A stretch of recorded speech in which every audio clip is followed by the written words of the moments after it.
it's been about 2.5 minutes, and you can see the meat. This is the way I judge if meat is done. I push it. You can see that it's pretty firm. It's not, when I push it down, it's giving me a lot of resistance. So to me, that means it's ready. And being cube steak, you don't want it rare. I mean, I always just cook it till it's done. So I'm gonna take it out of the pan, and I had turned on the little countertop oven to keep it like on 190 degrees to keep it warm until we're ready to eat. So there's how lovely the browning is. Let me buzz this over to the oven.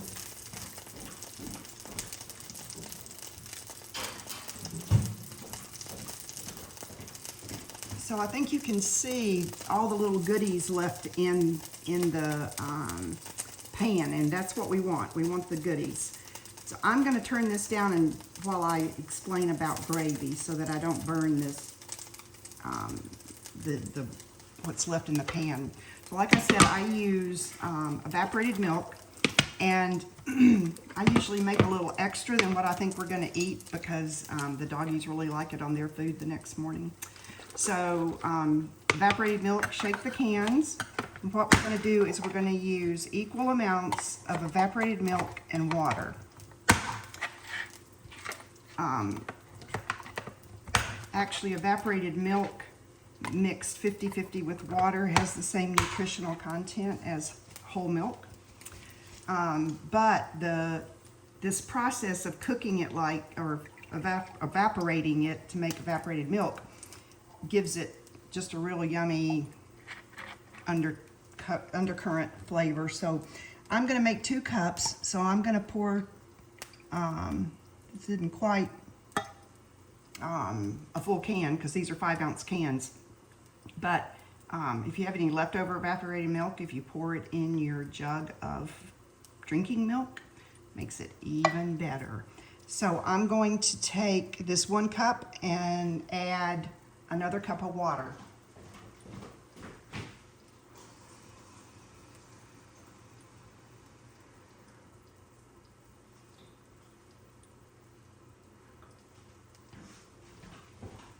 Okay, so there's 2 cups of liquid.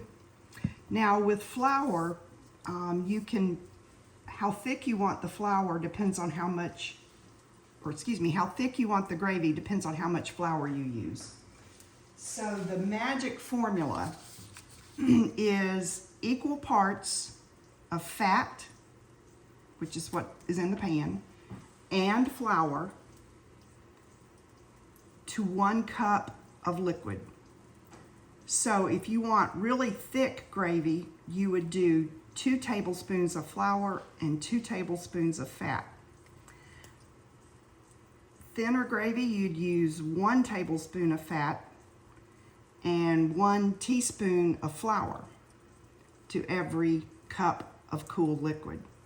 So we like the medium recipe. So 1.5 tablespoons of fat, 1.5 tablespoons of flour with 1 cup of cool liquid. So you want your liquid to be room temperature. So I'm going to measure out 1.5, well actually since I'm using 2 cups, 3 tablespoons of flour and put it in this fat. Now I know you're supposed to measure the fat, but I never have.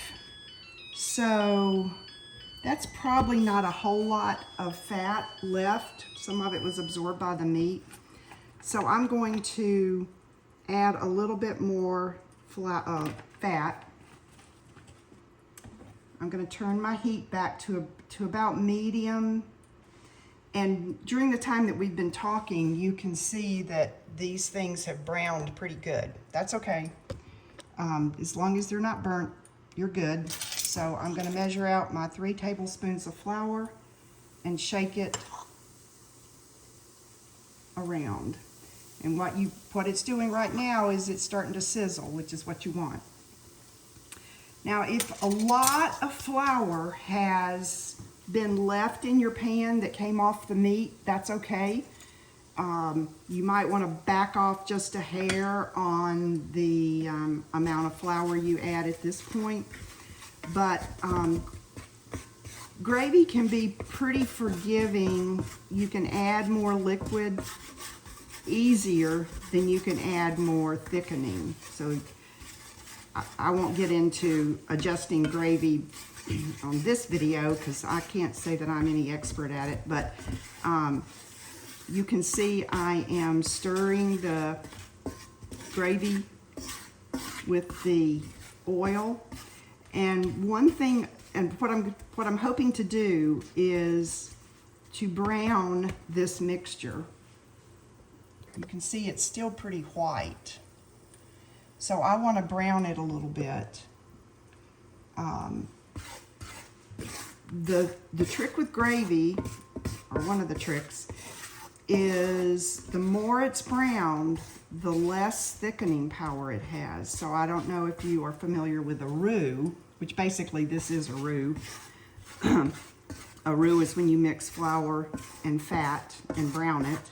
So in Cajun cooking, they will brown the roux just really, really dark, you know, like this kind of dark, really dark. And it takes a lot more of that mixture to thicken gravy than it does when you're doing it the way I'm doing it. Because I'm just going to get it a little brown, not real brown. Now I've noticed that I have a fairly good amount of fat to flour ratio. I probably could have gotten by without adding any more flour, or excuse me, any more fat. But just for the heck of it, I'm going to add a little bit more flour. So I added another tablespoon of flour. The key to gravy, to making gravy that doesn't have lumps in it, is the flour has to be coated with fat. It prevents the little flour particles from sticking together when it's coated with fat. So I still think I have a little bit too much fat, but yeah, I shouldn't have added any more. But it's better to have a little bit too much than not enough, because you do want your flour coated well with the fat so that it won't stick together. And I'm still waiting for this to brown.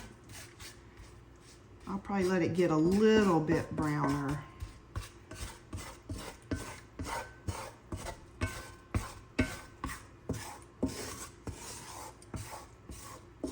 I just keep moving it around so that it doesn't burn on the bottom. I'll stop the recording while I get it a little further along.